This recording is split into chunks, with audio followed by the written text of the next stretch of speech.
सदन के पटल पर एक बार फिर से फोन टैपिंग मामले की गूंज सुनाई दी है। कांग्रेस के विधायकों ने डॉक्टर किरोड़ीलाल मीणा की ओर से सरकार पर लगाए गए फोन टैपिंग के मुद्दे का जिक्र किया।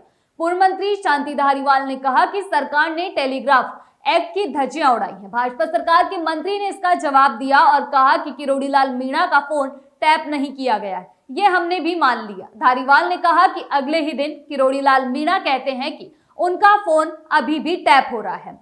ये क्या तमाशा है? क्या इस तरह सरकार चल रही है? शांति धारीवाल ने भाजपा पर निशाना साधते हुए कहा कि राजस्थान में पहली बार इस तरह की सरकार देखी है। हालांकि सदन के पटल पर अवैध बजरी खनन, पुलिस और वन विभाग की टीम पर हमला, बच्चियों से दुष्कर्म जैसे मुद्दे भी छाए रहे। विधायक इंदिरा मीणा सहित कई विधायकों ने सदन में इन मामलों को उठाया और सरकार को घेरने का प्रयास किया। हालांकि इस दौरान भाजपा के विधायकों ने भी पुलिस पर कई गंभीर आरोप लगाए। बूंदी विधायक हरिमोहन शर्मा ने कहा कि सरकार अपराध में कमी आने का दावा कर रही है, लेकिन सरकार ने यह नहीं बताया कि कितने मामलों में एफआईआर दर्ज नहीं हुई है। सरकार को यह बताना चाहिए कि कितने परिवार पेंडिंग है और उन पर एफआईआर दर्ज नहीं हुई है। उन्होंने कहा कि प्रदेश में नाबालिग बच्चियों के साथ दुष्कर्म और हत्या के मामले में कमी नहीं आई है, उल्टे राजस्थान में इस मामलों में बढ़ोतरी हुई है। उन्होंने सिलसिलेवार प्रदेश में महिलाओं और बच्चियों के साथ हुई घटनाओं का जिक्र भी किया। उन्होंने बजरी माफिया और पुलिस की साठगांठ और जेल में कैदियों से चोट वसूली के भी आरोप लगाए हैं। विधानसभा में प्रश्नकाल के दौरान सवालों के गलत जवाब देने का मुद्दा भी जमकर उठा। अधिकारियों की ओर से गुमराह किए जाने की बात के ऊपर पक्ष और विपक्ष आमने सामने हो गया। इसके बाद में विधानसभा अध्यक्ष वासुदेव देवनानी ने नियमों का हवाला देते हुए मामले को शांत करवाया। प्रश्नकाल के दौरान शहीद सैनिकों के सम्मान, विद्यालय में रिक्त पदों सहित कई मुद्दों पर सवाल जवाब हुआ।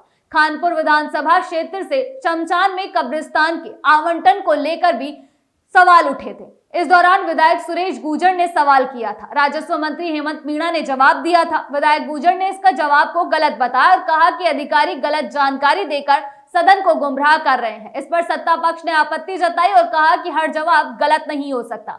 इसके बाद में नेता प्रतिपक्ष टीकाराम जूली ने कहा कि जब जवाब गलत है तो उसे गलत ही कहा जाएगा। जिन लोगों ने गलत जानकारी दी उन पर कार्यवाही क्यों नहीं हो रही है? पक्ष और विपक्ष के बीच में नोकझोंक हुई। हंगामा बढ़ता दिखा तो वासुदेव देवनानी ने खड़े होकर कहा कि यदि जवाब गलत है तो लगता है तो आप नियमों के तहत आकर मुझे अपनी बात बताएं और सही उत्तर दिलवाया जाएगा।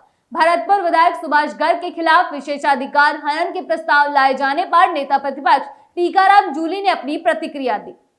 टीकाराम जूली ने कहा कि 52 साल के इतिहास में यह पहली बार है जब स्थगन प्रस्ताव को लेकर विधानसभा सदस्य के खिलाफ प्रस्ताव लाकर नोटिस दिया गया है।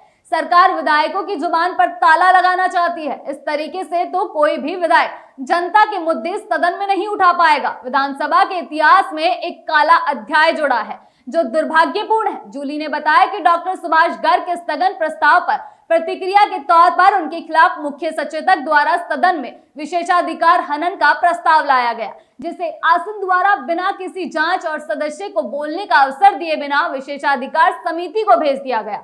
जूली ने सरकारी मुख्य सचेतक के इस कृत्य को लोकतंत्र पर हमला बताया। उन्होंने कहा कि सरकार अब विधानसभा के नियमों का दुरुपयोग कर प्रतिपक्ष के सदस्यों के कर्तव्य निर्वहन में बाधा उत्पन्न कर रही है। अगली बार आपसे फिर मुलाकात होगी, तब तक के लिए इजाजत, नमस्कार।